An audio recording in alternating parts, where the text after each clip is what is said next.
Cake toppers are super popular right now and they're a ton of fun, but they can be a bit tedious with all of the different layers and the bling. We are slimming down the process today. We are making cupcake toppers. They're super simple, but I'm going to walk you through all of the steps in Silhouette Studio, and then you can make your own designs from there. Hi, I'm Brenda Lambert. I'm a TJC licensed instructor for Silhouette, and you found your way to Silhouette Success. I do hope that you're going to join our little community. We are celebrating Red, White, and Design Week over on Facebook. We're going to have a trendy 4th of July project every day this week. So if you want to take a look, you're going to want to head over there and either follow the page or like the group.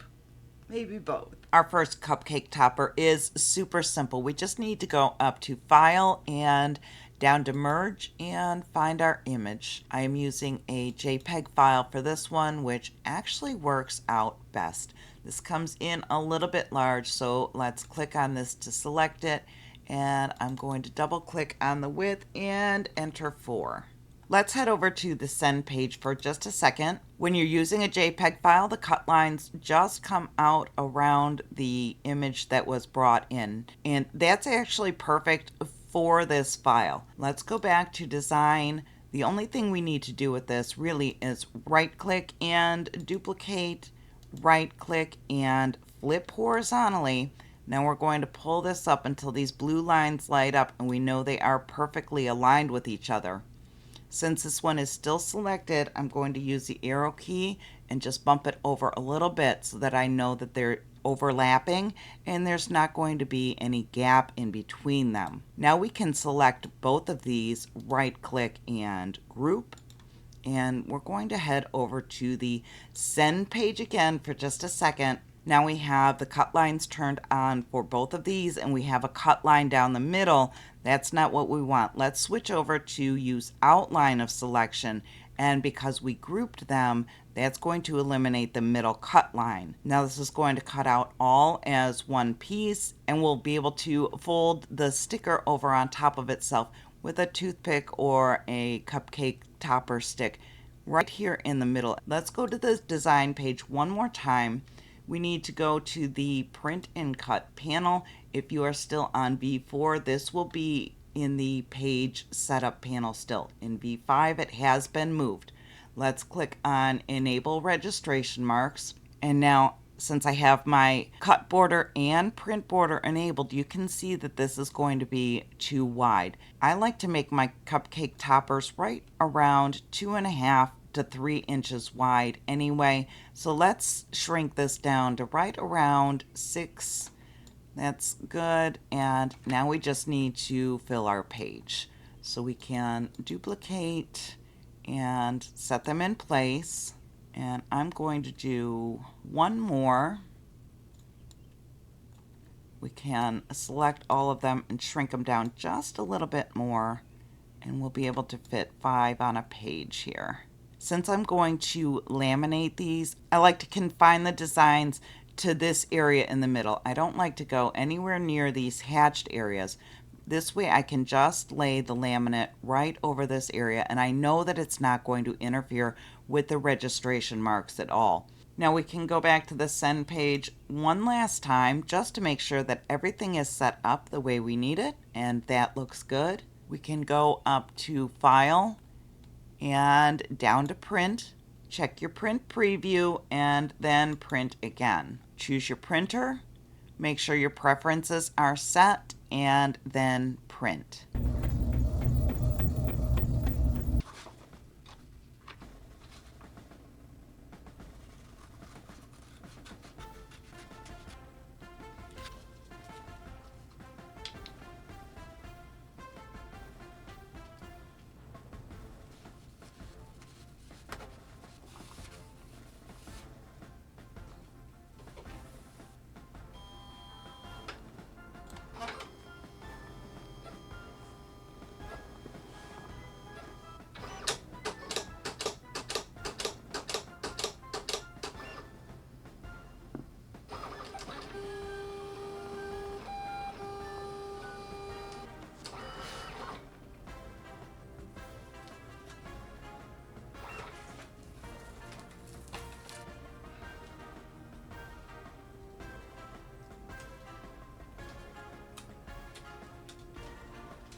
Now the second design is a little bit more complicated, but not terribly. When it's all said and done, you should be able to fit 4 of these firework designs on one page. I'm going to select all of this and just move it to the side so we can concentrate on one for right now. When I pull up the measurements, you can see mine is set to 2.608 by 6.185, and this does not have to be exact. We can grab a rectangle and just draw that out. And if you'd like, you can set it to 6 by 2.5, and that will work just as well. Now I have created 27 lines that go almost all the way down to the bottom of the rectangle. So let's grab a line. I'm going to hold down my shift key and pull that straight down, and we can duplicate this 26 times. I'm going to pull the rectangle out of the way, but not completely, because I want to make sure that I'm getting all of these lines to fit here. So let's select all of them and just start squishing it down a little bit. I know that's going to make it a little bit shorter, but that's okay. We can lengthen them if we need to. And once they all fit inside of there, you can grab the end line on both sides and pull it out to about where you want it on the ends.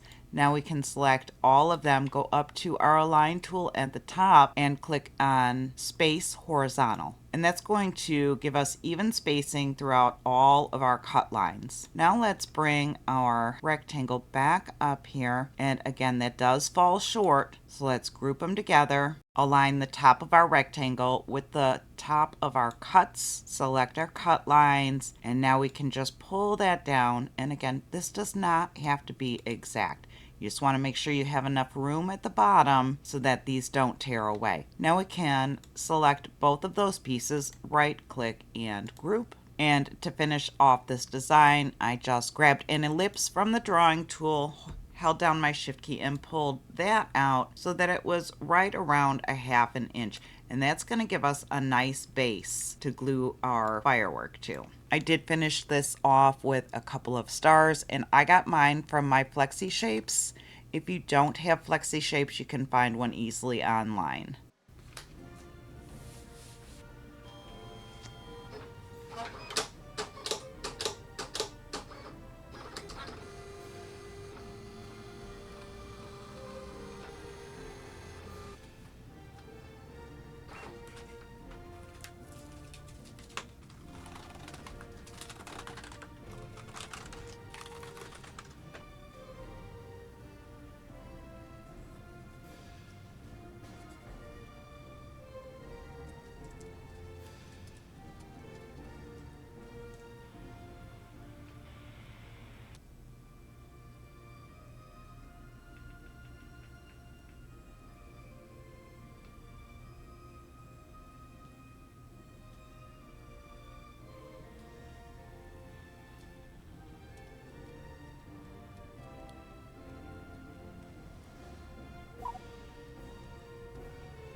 This last one is the most complex design, but the easiest one to put together. We have a heart shape filled with the American flag, so let's get started.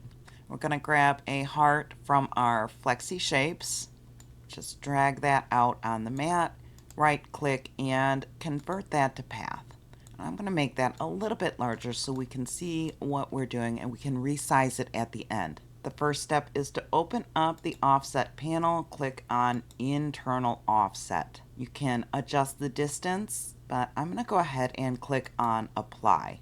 Now we select both, right click, and make a compound path. Next we're going to work on the solid panel over on the left hand side. For this we're going to double click to bring up the editing points. I'm going to start with this one here, and I'm going to bring it down so it's just about level with this one. Now remember, when you click on an editing point, one of the lines will light up, and that shows you which direction you're moving in. So I clicked on this editing point. If I deleted it, it would go to this editing point next and allow me to delete that. I want to keep this one, however. So let's click on this one and just click on the backspace button on the keyboard until all of those are gone. You can see we have a solid field here now, but we need to adjust these points so that it's more squared up. If I select this editing point and come over here, you can see that it is smooth. We want this one to be a corner, and we can take and adjust these blue handles until it is squared up. We're going to do the same for this node here. Again, it's smooth. Let's click on corner.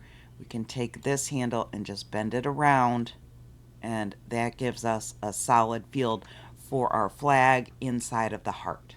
The next step is the stripe. You're going to grab a rectangle from your drawing tools and just pull that out. For right now, we're just kind of eyeballing it. Nothing has to be exact at this point. But you are going to want 6 of these, so let's duplicate 5 times. And now we can set them in place. And you want to make sure that you have a decent distance at the top and the bottom. Then hold down your Shift key and select each one of these bars. Head up to the alignment tool and click on Space Vertical. Now these are all evenly spaced, but it still looks a mess.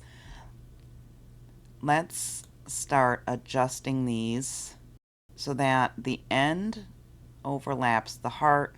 And these don't have to be perfect at this point in time. We're going to work a little bit more with them here. Let's double click on the first one to bring up the editing points. We can select that node and use the arrow key on the keyboard just to bump it over. We want these to overlap the heart outline, but we don't really want it to go outside of the heart outline. By using the arrow keys instead of trying to move these around with your mouse, you keep everything parallel. Nothing gets bent out of shape except for the ends of these rectangles. The spacing has stayed consistent. Now we want to select all of these pieces, right click and weld them together. Now we can double click here and zoom in. This editing point we don't need. We can click on that and delete. And there seems to be one more. Delete. Now we have our stripes. We just need the star for the middle of our solid field here. Again, I am using Flexi-Shapes. If you do not have Flexi-Shapes in your software, because it is in the upgraded edition, you can just find simple shapes online to use. Let's switch this up to a different color just so that we can see it for the time being. You'll want to right click and convert to path. Select both of these, right click and make a compound path. Now this file is all set and you can use it as is. However, when you put the cupcake topper stick in here, you can see it with this design. So what I ended up doing is creating another heart. You want to duplicate so that it's the exact same size, right click and release the compound path. Now I can take all of these, right click and delete. I did my middle pieces in white and I did the decorative layer in blue.